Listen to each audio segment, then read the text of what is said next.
2 महीने लगातार big boss के घर में रहे मीटू आरोपी साजिद खान। अब क्योंकि वो बाहर आए हैं, मैं घटना 2005 में घटी हो या उससे पहले घटी हो, साजिद खान के ख़िलाफ़ मीडिया के सामने आकर बयान दिए हैं निडरता से। हमने विनती की एंडमॉल से और कलर्स से और सलमान खान से कि हमारे आरोपी को वो बिग बॉस के घर से बेदखल करें, लेकिन हमारे विनतियों का कोई असर नहीं पड़ा, उन पर कोई प्रभाव नहीं पड़ा। उन्होंने अनसुनी कर दी हमारी बातों को। नहीं, काफ़ी नहीं है, बिग बॉस भी है शुरू हो गया है। रिसेंटली हमने देखा कि आपने कंप्लेंट फाइल किया था साजिद खान के खिलाफ, जो बिग बॉस के घर के अंदर थे इस वक्त, तो उनका एविक्शन हो गया है, वो घर के बाहर आए हैं। तो क्या कुछ कहना चाहेंगे कि किस तरह से अभी वो पूरा सिचुएशन होने वाला है अभी? 2 महीने लगातार बिग बॉस के घर में रहे हमारे आरोपी मीटू आरोपी साजिद खान। अब क्योंकि वो बाहर आए हैं, मैं पुलिस प्रशासन से निवेदन करती हूँ कि तत्काल उन्हें बुलाया जाए पूछताछ के लिए। और घटना 2005 में घटी हो या उससे पहले घटी हो, ये मायने नहीं रखता है। मायने ये रखता है कि जो पीड़ित महिलाएं हैं उनमें अब जाकर हिम्मत और हौसला पैदा हुए हैं अपनी पीड़ा को साझा करने के लिए, अपनी पीड़ा को सामने रखने के लिए, आप सबसे बताने के लिए। जब जागो तब सवेरा। हमारा सवेरा हो चुका है और हम अनुरोध करते हैं, निवेदन करते हैं पुलिस प्रशासन से कि जल्द से जल्द साजिद खान को पुलिस चौकी में बुलाकर उनसे पूछताछ किया जाए और हमारे जो आरोप हैं उनकी अच्छी तरह से तहकीकात की जाए। क्या वापस पुलिस स्टेशन जाने वाले हो? साजिद खान वैसे भी बाहर आए घर से, तो क्या वापस आप पुलिस स्टेशन जाके उनके खिलाफ कंप्लेंट करने वाले हैं ताकि ये जो पूरा मैटर हो वापस से एक बार बाहर आए? जी, पिछले हफ्ते मैं डीसीपी जोन 9 से मिलने गई थी और मैंने डीसीपी से निवेदन किया कि वो बहुत जल्द आदेश दें जुहू पुलिस को कि जुहू पुलिस मेरी शिकायत के ख़िलाफ़ कार्रवाई शुरू करें। तो उन्होंने कहा कि वो सोच विचार करके ज़रूर संपर्क करेंगे जुहू पुलिस को। मैंने कहा सर, तो क्या हुआ अगर ये 2005 की बात है?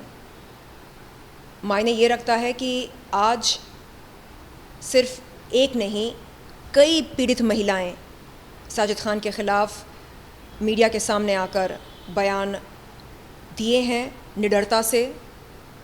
और अगर साजिद खान से पूछताछ न की जाए,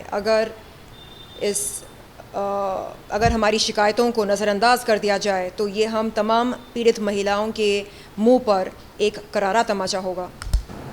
अगर बिग बॉस की बात किया जाए तो साजिद को घर के अंदर लाने के बाद ऐसे सुनने में आया था कि बिग बॉस जो है वो काफ़ी बायस्ड है गेम के अंदर, हमेशा से साजिद खान को सपोर्ट कर रहे हैं ताकि वो उनका इमेज जो भी है वो क्लियर कर सके। तो कितना अभी फ़िलहाल एविक्ट हो गए, वो घर से फाइनली बाहर आ गए, तो क्या कुछ कहना चाहेंगे कि वो उनका जो इमेज है वो सही करके निकले हैं या फिर अभी बाहर आने के बाद और मुश्किल होने वाली है उनके लिए?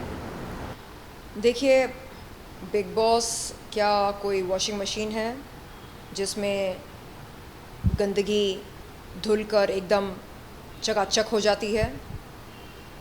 मुझे नहीं पता, लेकिन इतना पता है कि देश की जनता बेवकूफ़ नहीं है।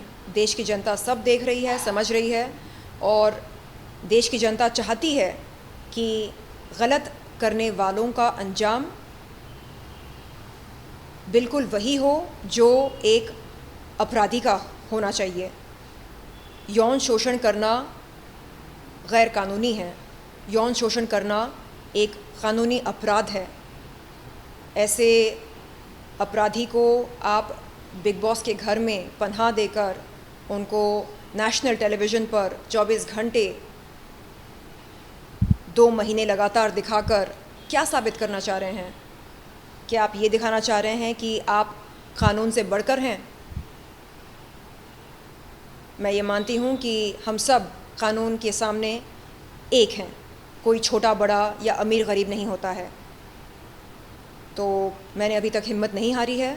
मैं आशा करती हूँ कि बहुत जल्द साजिद खान को बुलाया जाए पूछताछ के लिए और पता लगाया जाए कि क्या उनके ख़िलाफ़ लगे आरोपों में सच्चाई है या नहीं, और अगर सच्चाई है तो कानूनी कार्रवाई की जाए निष्पक्ष तौर पर और उन्हें सज़ा दी जाए। वेल हमें ये भी मालूम पड़ा है कि जब साजिद घर के अंदर थे तभी आपने मेल भी भेजा गया था एंडमोल शाइन और जी। सलमान खान को, तो क्या कुछ रिवर्ट आया है वहाँ से आपको, या फिर क्या कुछ वो मेल के अंदर आपने लिखा हुआ था? बिल्कुल नहीं। हमने विनती की एंडमोल से और कलर्स से और सलमान खान से कि हमारे आरोपी को वो बिग बॉस के घर से बेदखल करें, लेकिन हमारे विनतियों का कोई असर नहीं पड़ा, उन पर कोई प्रभाव नहीं पड़ा। उन्होंने अनसुनी कर दी हमारी बातों को। बहरहाल अब देखना ये है कि क्या मुंबई पुलिस कोई ठोस कदम उठाती है साजिद खान के ख़िलाफ़, या हम इस बात को भुला दें कि उसने हमारा यौन शोषण किया।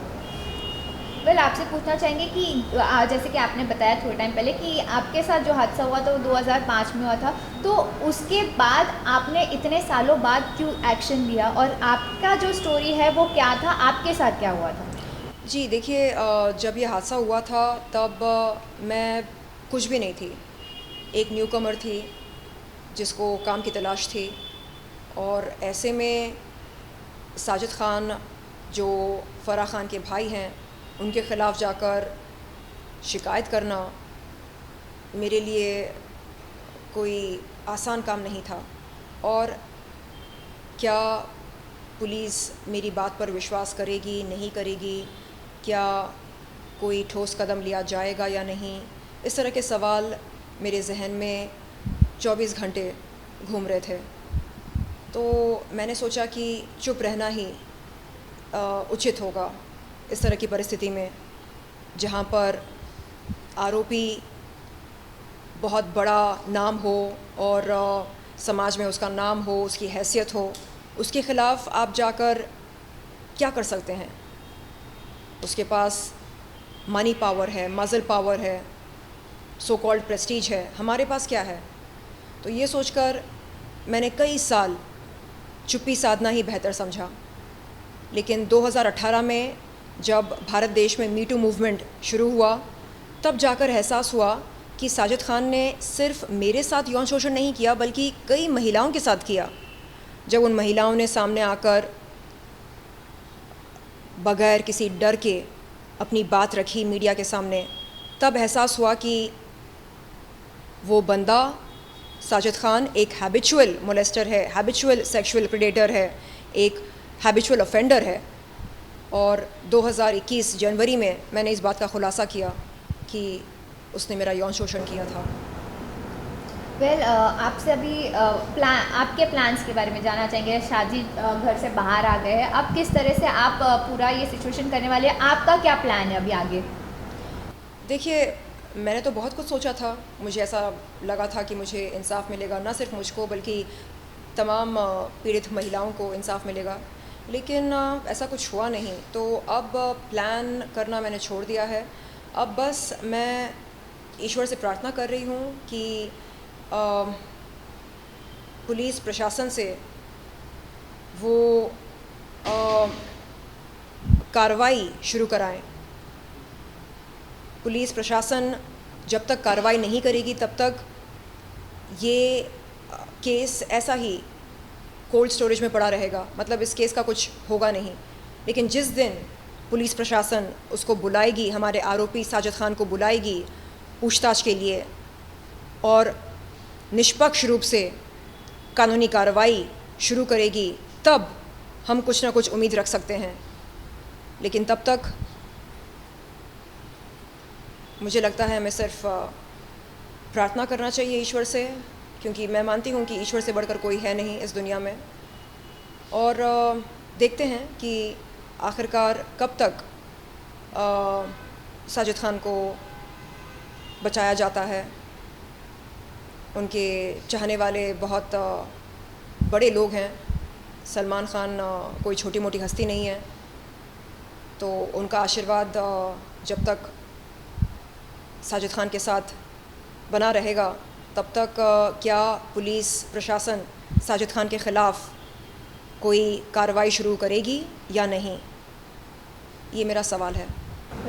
सुनने में तो ये भी आया है कि पिछले 3 हफ्तों से लगातार साजिद खान एविक्ट नॉमिनेशन के इसमें जा रहे थे, वो नॉमिनेट हुए थे एविक्ट होने के लिए, फिर भी बिग बॉस ने नो एक्शन करके किसी को घर से बाहर नहीं निकाला।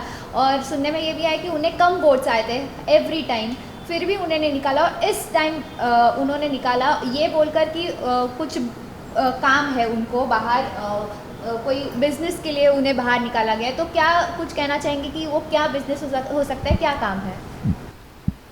देखिए, मुझे ऐसा लगा था कुछ दिन पहले तक कि बिग बॉस साजिद खान को जिता कर ही सुकून की सांस लेगी, क्योंकि हमारी विनतियों को अनसुनी कर रही थी बिग बॉस। तो मैंने सोचा कि ठीक है, अब शायद इसको जिता कर ही सुकून की सांस लेगी, मतलब सुकून की सांस लेंगे बिग बॉस के मेकर्स।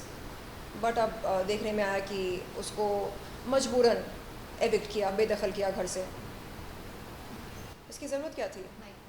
इसकी ज़रूरत क्या थी? उसको जिताते, 2 महीने रखा अपने घर पर, कुछ दिन और सही उसे विजेता बनाकर बाहर निकालते। यही थी ना उनकी मंशा। ये बहुत ही शर्मनाक है। एक आरोपी को आप इस तरह का प्लेटफॉर्म दे रहे हैं, तो सोचिए इसका क्या प्रभाव पड़ेगा छोटे बच्चों पर जो आपका शो देख रहे हैं। वो भी चाहेंगे कि आपके शो में भाग लें। और सबसे आसान तरीका क्या होता है?